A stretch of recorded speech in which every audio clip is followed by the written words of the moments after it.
Dans cette vidéo, nous allons revoir les grands principes d'un raisonnement par récurrence. Pour cela, nous allons répondre à la question qui s'affiche à l'écran. On se donne un nombre x strictement positif. Il va falloir montrer que, pour tout entier naturel n, ln de x à la puissance n égale n fois ln de x.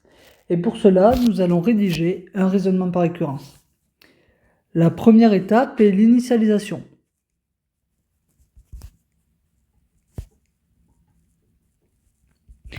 Dans cette étape, nous allons démontrer que l'égalité est vraie pour la plus petite valeur de n.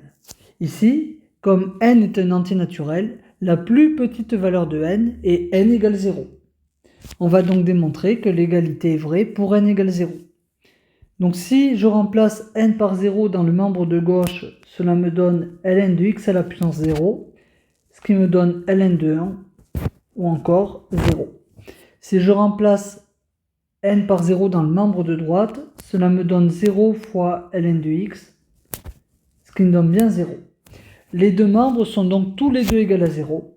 Ils sont donc égaux. On peut donc écrire que ln de x à la puissance 0 est égal à 0 fois ln de x. La propriété, l'égalité est donc vraie pour n égale 0.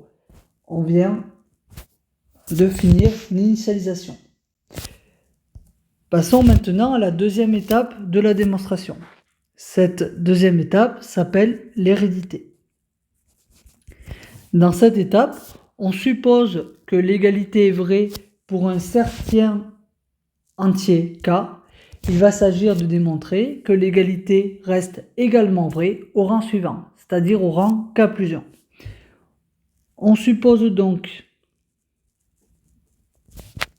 que ln de x à la puissance k est égal à k fois ln de x pour un entier k, un certain entier k.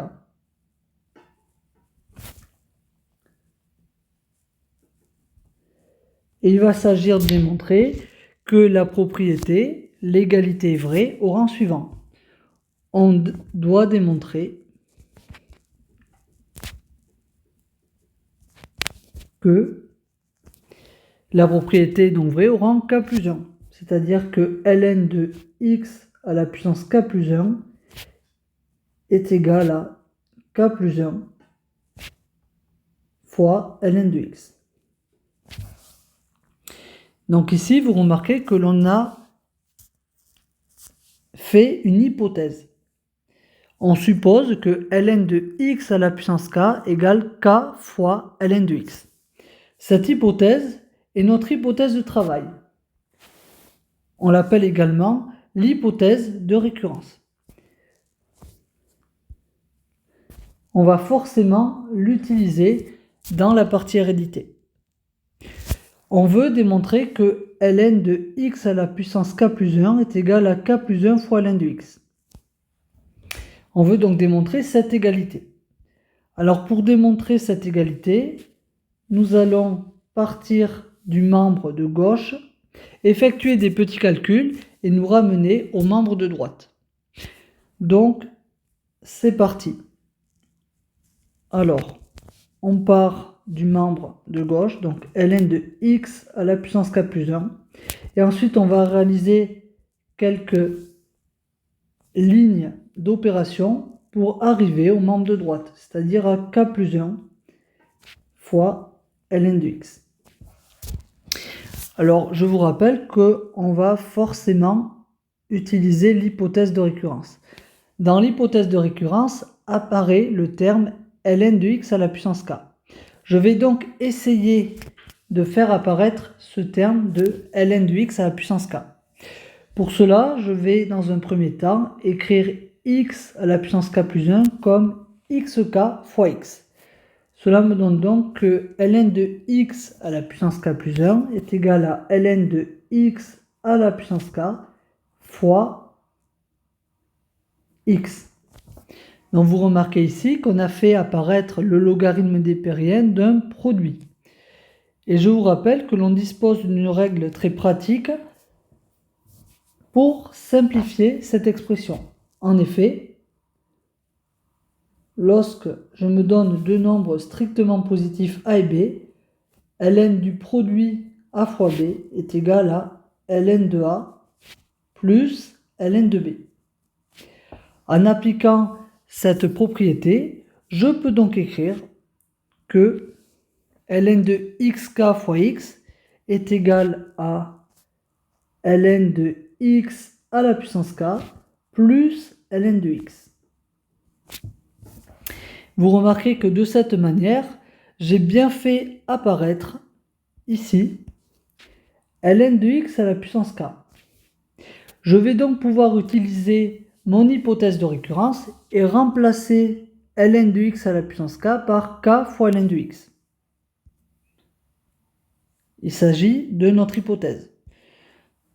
Donc, je remplace ln de x à la puissance k par k fois ln de x, si bien que ln de x à la puissance k plus 1 est égal à k fois ln de x plus ln de x. Donc ici, dans cette expression, ln de x est un facteur commun. En effet, on peut écrire cela sous la forme k fois ln de x plus 1 fois ln de x. Donc le terme ln de x est donc le facteur commun. Et si on factorise par ce facteur commun, cela me donne bien le membre de droite, c'est-à-dire k plus 1 fois ln de x. Nous avons donc démontré que ln de x à la puissance k plus 1 est égal à k plus 1 fois ln de x. La propriété est donc vraie au rang k plus 1, si bien que l'hérédité est terminée. Nous avons donc démontré la partie initialisation ainsi que la partie hérédité. Alors, comme l'initialisation est vraie, la propriété est vraie pour n égale 0. Par hérédité, elle est donc vraie au rang suivant, donc pour n égale 1. Par hérédité, elle est donc vraie au rang suivant, donc pour n égale 2. Elle est donc vraie par hérédité pour n égale 3. Elle est vraie pour n égale 4, et ainsi de suite. Donc vous voyez que comme l'initialisation et l'hérédité sont vérifiées, la propriété est donc vraie pour tout entier naturel n. On peut donc conclure notre raisonnement par récurrence en disant que d'après le principe de récurrence que je viens d'expliquer,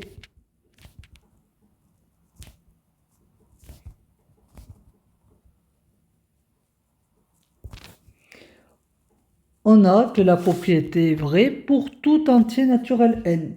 C'est-à-dire que pour tout n appartenant à grand N, ln de x à la puissance n est égal à n fois ln de x.